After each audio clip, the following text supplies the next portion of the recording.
प्रिय दोस्तों, डीजू प्रोजेक्ट यहाँ है। प्रोजेक्ट एसईओ एलेक्स योग ने पीटर टोनोफ, चीफ टेक्निकल ऑफिसर, आज हमारे साथ है। सभी को नमस्कार। आज हम बात करने जा रहे हैं आर्टिफिशियल इंटेलिजेंस के बारे में, पीटर की टीम वर्क के बारे में, उपलब्धियों के बारे में, पीटर के टीम ने जो परिणाम हासिल की है उनके बारे में। हम भविष्य एनालिटिक्स, न्यूरल नेटवर्क्स के बारे में बात करने जा रहे हैं। हम उन मॉडलों के बारे में बात करने जा रहे हैं जो हम बना रहे हैं। और वास्तव में आज हमारे वेबिनार की पहले भाग में मेरा सुझाव है कि हम स्पीच क्लोनिंग टेक्नोलॉजी की पेटेंट के लिए सेलिब्रेट करें। पीटर, अगर मैं इसे गलत तरीके से बुला रहा हूं तो मुझे सुधारें, लेकिन सामान्य तौर पर मैं हम सभी को बधाई देता हूं और विशेष रूप से आपको इस पेटेंट को प्राप्त करने, और ये हमारे इकोसिस्टम के लिए एक बड़ी उपलब्धि है। हम इसे लेकर प्रफुल्लित है। बधाई हो पीटर। धन्यवाद। हाँ, क्लोनिंग टेक्नोलॉजी सबसे सही नाम है क्योंकि ये आपको गति और सब्र और भाषण की गति दोनों की नकल करने में अनुमति देती है। इसलिए क्लोनिंग इस टेक्निक का सबसे सटीक नाम है। एकदम बढ़िया। ठीक है, मुझे लगता है कि आप पेटेंट देख चुके हैं। हमने इसे अपने आधिकारिक चैनलों पर डाल दिए हैं और ये वास्तव में एक बड़ी उपलब्धि है। आज हम बात करने जा रहे हैं। मुझे लगता है कि हम अपने दर्शकों, अपने सहयोगियों को याद दिलाएंगे कि आपकी टीम अभी क्या कर रहा है और हमने क्या परिणाम हासिल किए हैं। आइए शुरू करते हैं कि हम कहाँ आर्टिफिशियल इंटेलिजेंस की किस क्षेत्र में काम कर रहे हैं या आर्टिफिशियल इंटेलिजेंस के आसपास काम कर रहे हैं, उसके बारे में जानते हैं। चलिए, खैर, ये आर्टिफिशियल इंटेलिजेंस के आसपास नहीं है। ये इस समय के आर्टिफिशियल इंटेलिजेंस की मुख्य धारा के क्षेत्र में एक है। भविष्य कहने वाला विश्लेषण ये वास्तव में भविष्य की भविष्यवाणी करने की क्षमता रखते हैं। जो भविष्य जानता है वो दुनिया का मालिक है। यहाँ हमने अपने संस्थापकों की सुझाव पर पिछले साल इस पर काम करना शुरू किया था और हमने रेंज मार्केट की भविष्यवाणी के साथ शुरुआत की थी। रेंज मार्केट ऐसे बाजार है जो अपेक्षाकृत छोटे रेंज में आगे बढ़ रहे हैं और उनके पास अलग रुझाव नहीं है, और ये हमें लग रहा था कि इस वजह से वो अच्छी सटीकता के साथ भविष्यवाणी करने में सक्षम है। खैर, हमारे अध्ययन और काम ने इस परिकल्पना की पुष्टि की है। वास्तव में रेंज मार्केट में जैसे वर्फ्ट, जीबीटीसी, बिटकॉइन और भी अन्य ऐसे मॉडल है। ऐसे मॉडलों का एक समूह 90% से अधिक की भविष्यवाणी सटीकता दिखाता है और हम इसे तुरंत हासिल नहीं किया। हमने स्टैटिस्टिकल मॉडल के साथ शुरुआत की। क्लासिक में लगभग ये खत्म हो गई थी। फिर हम कई तरह की हाइब्रिड टेक्निक की और बढ़े और परिणाम स्वरूप हमें ये सटीकता मिल गए हैं। जो परिणाम ये सटीक है वो वास्तव में कम समय सीमा में कीमत की भविष्यवाणी कर रहा है, लेकिन बहुत अधिक संभावना के साथ। यहाँ ऐसे लगता है कि हाँ, उसके बाद हमें सफलता मिल ले, लेकिन बहुत जल्दी बड़े खिलाड़ी इन बाजारों में आ गए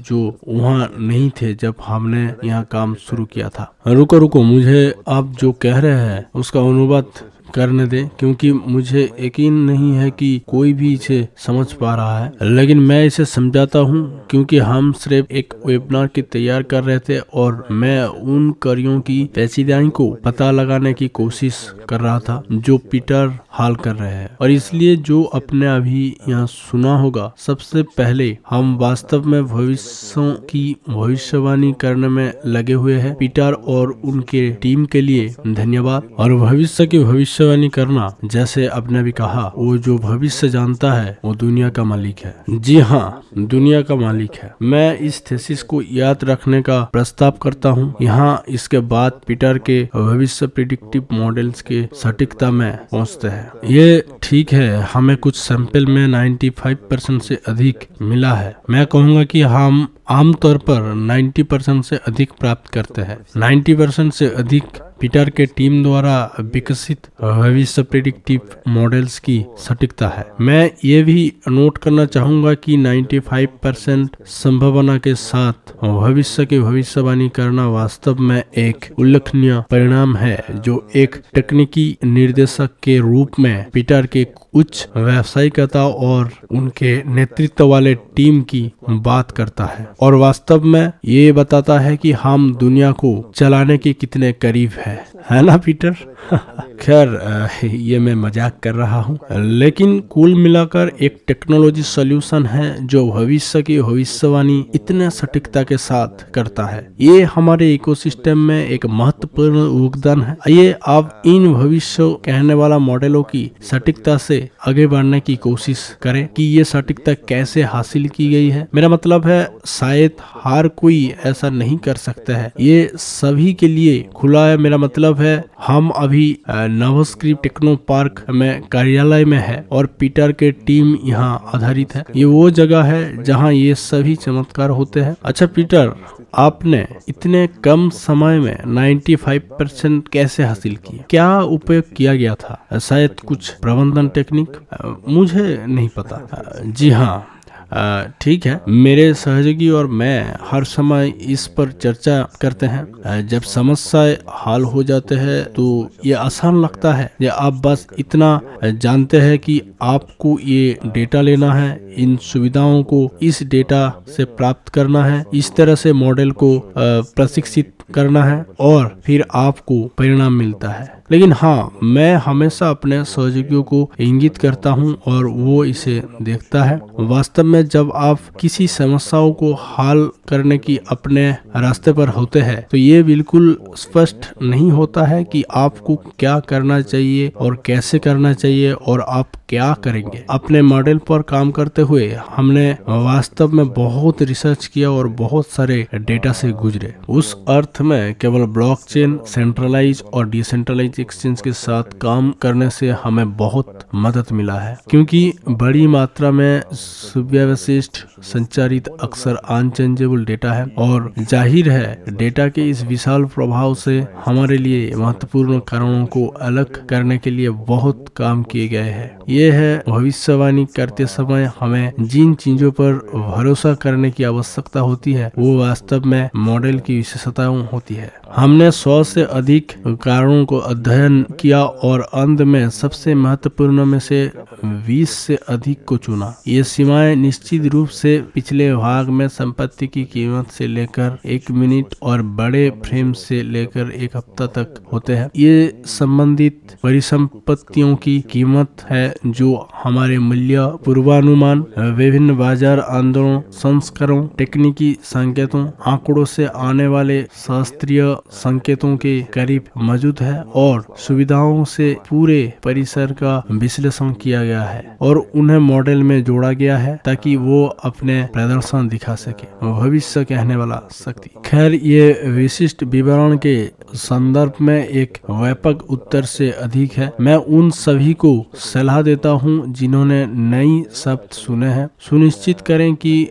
गूगल और उनका अध्ययन करें और आप स्पष्ट रूप से बहुत सी नई चीजों सीखेंगे। आपने पहले ही कहना शुरू कर दिया है कि वास्तव में भविष्यवाणी के सटीकता हमेशा इस तथ्य से सीधे संबंधित नहीं होते हैं कि ये मॉडल कमा सकता है। तो चलिए आगे बढ़ते हैं और आपका क्या मतलब है जानिए। मैं मोटे तौर पर समझाता हूँ कि उन बाजारों में आपका क्या मतलब है जिनमें ये मॉडल काम करता है। सिर्फ भविष्यवाणी सटीकता कमाई करने में सक्षम होने के लिए पर्याप्त है कि नहीं? वास्तव में पैसा बनाओ और उस पैसे को बाजार से लेने के लिए। हाँ, लेकिन हमारे काम के अंत में ये पता चला कि एकेडमिक दृष्टिकोण से, साइंटिफिक दृष्टिकोण से हम सफल रहे, लेकिन इकोनॉमिक दृष्टि से, फाइनेंशियल दृष्टि से हम फंस गए थे। इस तथ्य के साथ कि जब हमने वास्तव में मॉडल की इस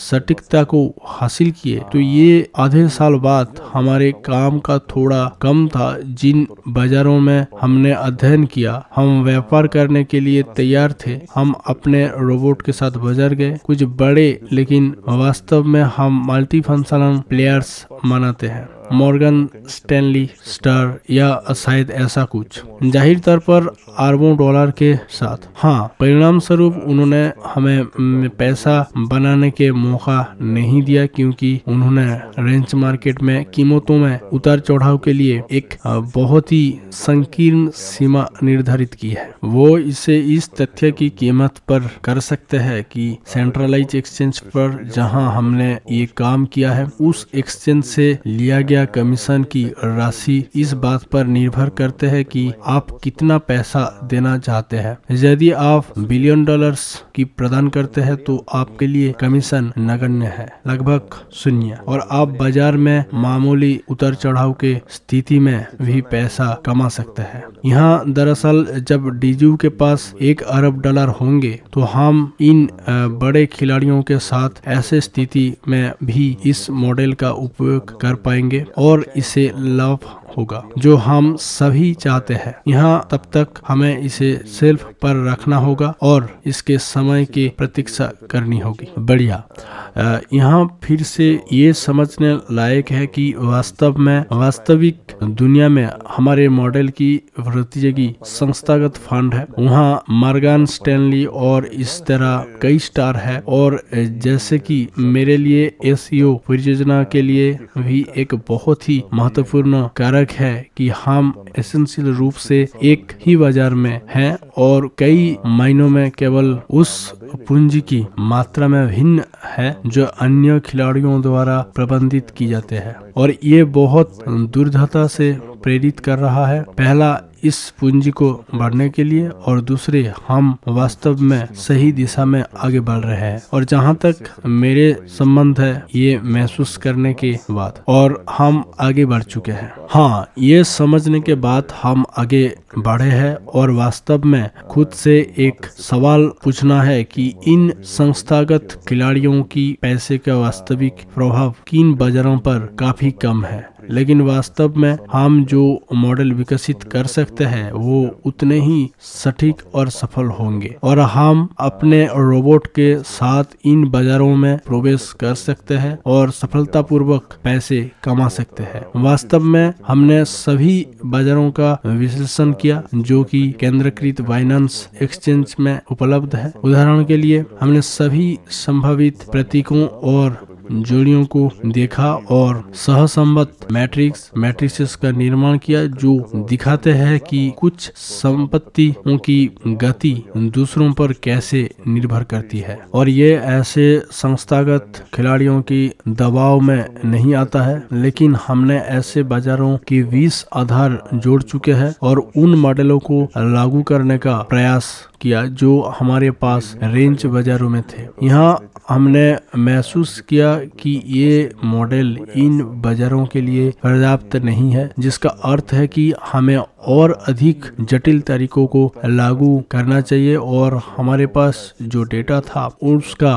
पुनः विश्लेषण करना आवश्यक है ताकि वहां से महत्वपूर्ण कारकों को पहचान की जा सके। और जैसे कि यहाँ वास्तव में ऐसे ही नहीं निकाला, जो काम किया गया है वो बहुत स्पष्टता से किया गया है, उसका सफलतापूर्वक पुनः उपयोग किया गया है, बल्कि हमारे आगे की काम बहुत आगे बढ़ चुका है। खैर, वास्तव में हमने अधिक से अधिक जटिल मॉडल आर्किटेक्चर की और बढ़ाना शुरू कर दिया, और वास्तव में फिर से इन मॉडलों की इस अर्थ में गहरी शिक्षा के लिए और हमारे दिशा में न्यूरल नेटवर्क के अंतिम विविधताओं के लिए, और इसके परिणाम स्वरूप वास्तव में भी धीरे धीरे नॉन बैंड प्रवृत्ति बाजारों में उनके सटीकताओं को लगभग 60% से लगभग 80% तक बढ़ाना शुरू कर दिया। ठीक है, इस मॉडल की 80% सटीकता का मतलब है कि 5 में से 4 मामलों में हम अर्जित करेंगे। इसे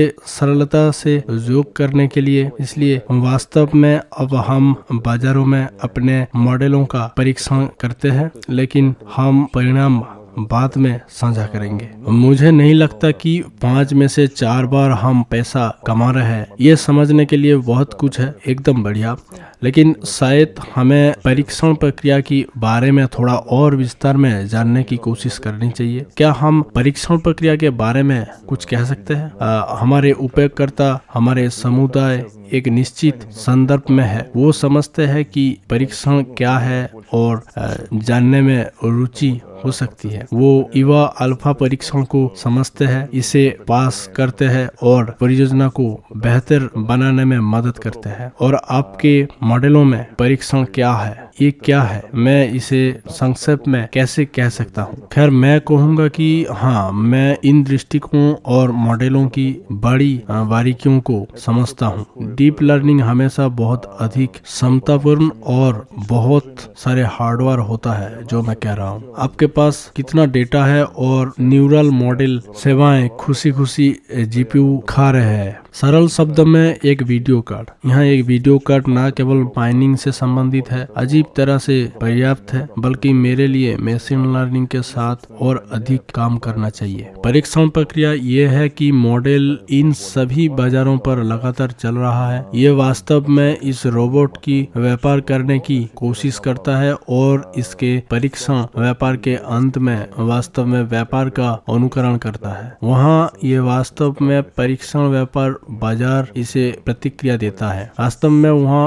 आप अर्जित किए हैं, ये अपने ये सब रोबोट द्वारा संचालित मूड में है, अर्जित नहीं किया है। लेकिन हमारे लिए इस परीक्षण में ये तथ्य शामिल है कि विशेषज्ञ रोबोट की काम की निगरानी लगातार कुछ सुविधाओं को जोड़ते हैं। ये महत्वपूर्ण तथ्य है। उसके साथ बड़ी समस्या न्यूरल नेटवर्क ये है कि अचानक बाजार की हलचल के मामले में ऊपर या नीचे रोबोट बहुत अजीब चाल कर सकता है। उदाहरण के लिए हम दूसरों के बीच इसे जोड़ रहे हैं ताकि रोबोट किसी भी बाजार की हलचल के दौरान स्थिर और अनुमानित व्यवहार करे और तदनुसार इसकी लगातार निगरानी करने की आवश्यकता नहीं होगी। और हम पहले से ही इस रोबोट को एक औद्योगिक समाधान में बदल रहे हैं, एक परीक्षण नमूना के लिए। एकदम बढ़िया।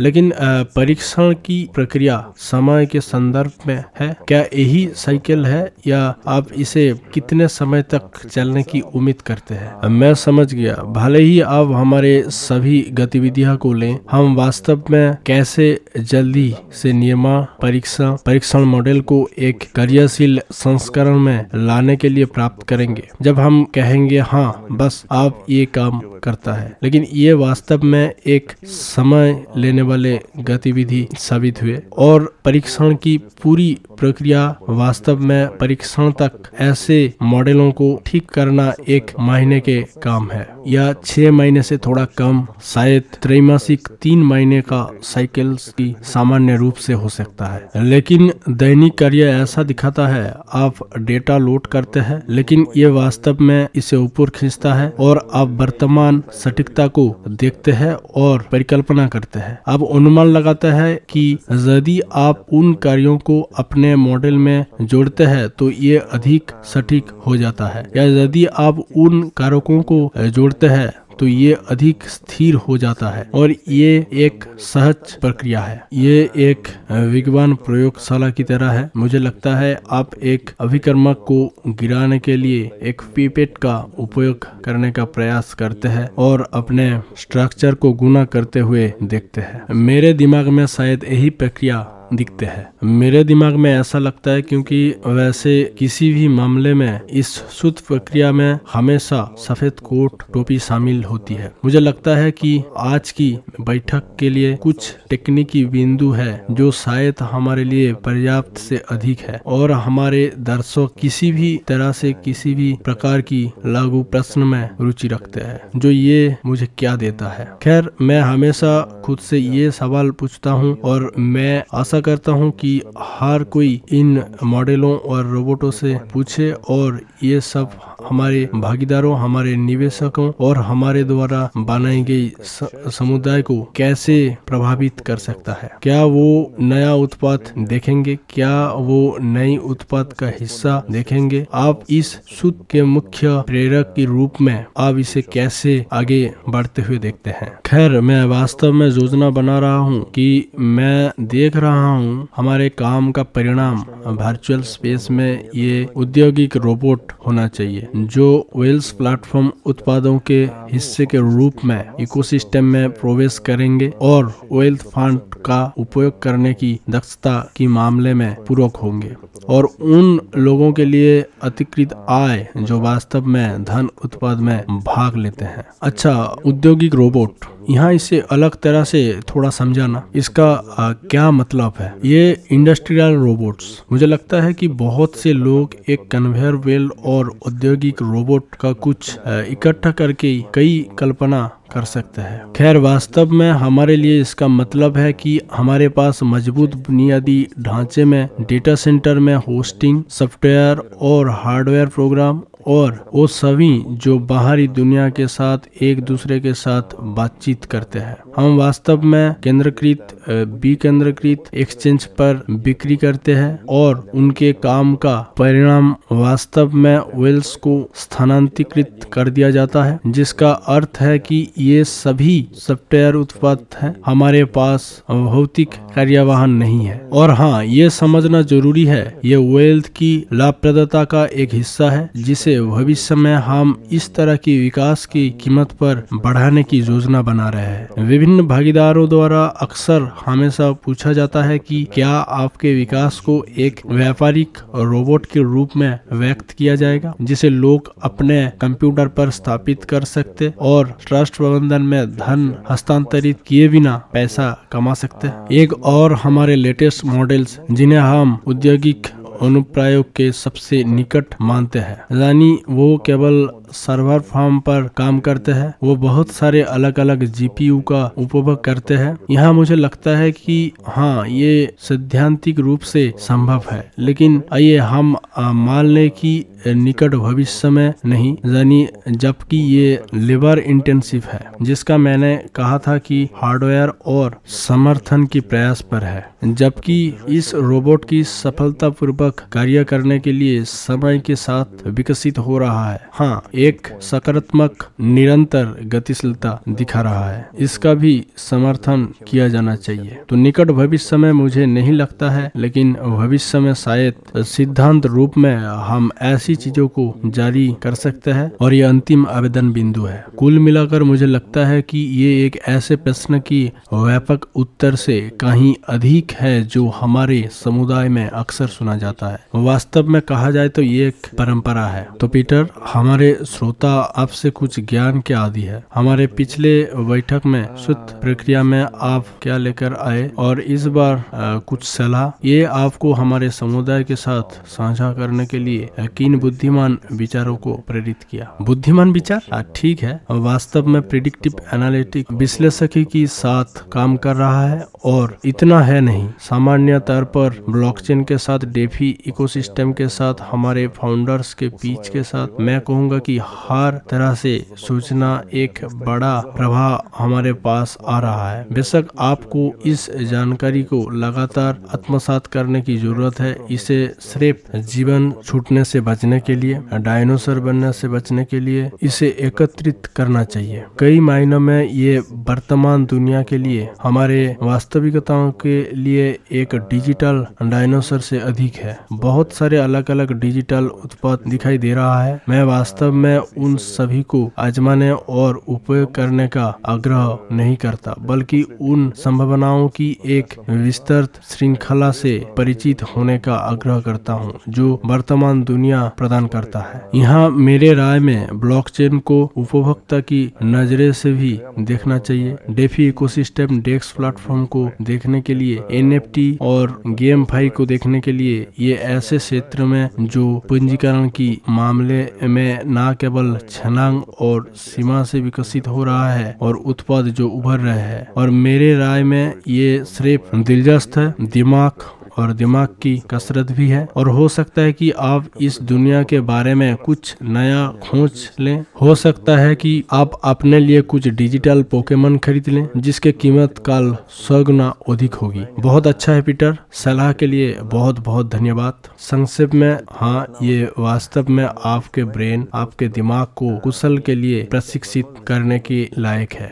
अधिक सटीक होने के लिए आपको अपने दिमाग और अपने ब्रेन को पॉसिबिलिटीज को नोटिस करने और इस जानकारी का पता लगाने में सक्षम होने के लिए प्रशिक्षित करना होगा, और इसे समझने में सक्षम होने के लिए नई अवसर खोजने के लिए इस वीडियो को ज्यादा से ज्यादा शेयर करें। DGU इकोसिस्टम का भागीदार बने, निवेशक बने, और अभी के लिए आप सभी को all the best, goodbye, सभी को अलविदा, धन्यवाद।